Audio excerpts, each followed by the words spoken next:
Hello all, welcome to my channel. ఈరోజైతే నేను కందిపప్పుది ఒక రెసిపీ అయితే చూపిస్తున్నాను. చూడండి, పప్పు అయితే పర్ఫెక్ట్గా ఉడకబెట్టుకున్నాను. ఇక్కడ పైన వచ్చిన వాటర్ ఉన్నాయి చూడండి, పప్పు వాటర్. ఆ వాటర్తో అయితే ఈరోజు రసం అయితే చేసుకుంటున్నాను. ఎప్పుడు చింతపండు రసమో టమాటా రసమో ఏదో ఒక రసాలు చేస్తూనే ఉంటాం, ఈ చార్లు చేస్తూ ఉంటాం. కానీ పప్పుతో కూడా మంచిగా డిఫరెంట్గా సూపర్గా ఉంటుంది.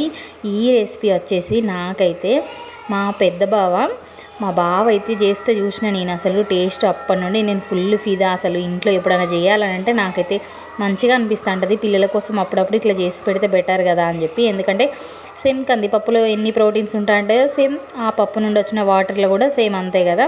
గిన్నె తీసుకొని ఆయిల్ పెట్టుకొని మెంతులు, జీలకర్ర, ఆవాలు, తాలింపు దినుసులు అన్నీ వేసుకున్నాను. యాక్చువల్గా ఇందులో మెయిన్ ఇంగ్రీడియంట్ ఏంటంటే కరివేపాకు ఒకటి నేను మిస్ చేశాను, నాకు ఇంట్లో అవైలబుల్గా లేదు. సో కొత్తిమీర కొంచెం ఉంటే లైట్గా అయితే యాడ్ చేసుకున్నాను.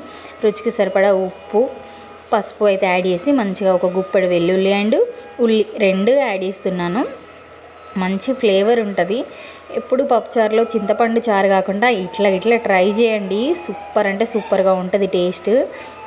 నేనైతే పిల్లల కోసం రెగ్యులర్గా కాకుండా అప్పుడప్పుడు అయితే చేస్తా అంట. ఎవరైనా ఈ వ్లాగ్ని ఇంతవరకు చూసిన వాళ్ళు ఎవరైనా ఉంటే please do subscribe my channel and like my vlogs అండి. ఇప్పటివరకు ఛానల్ని సపోర్ట్ చేసిన వాళ్ళు థ్యాంక్ యూ ఫర్ వాచింగ్ అండి. అండ్ ఈ వ్లాగ్ చూసిన వాళ్ళకి కూడా థ్యాంక్ యూ అండి. కొంచెం సబ్స్క్రైబ్ చేసుకోండి, లైక్ కూడా చేయండి. ఎనీవే ఫైనలీ రసం అయితే రెడీ అయిపోయింది. ఇప్పుడైతే పప్పు తాలింపు కూడా పెట్టుకుంటున్నాను. జస్ట్ ఒక 2 మినిట్స్లో రెడీ అయిపోతుంది.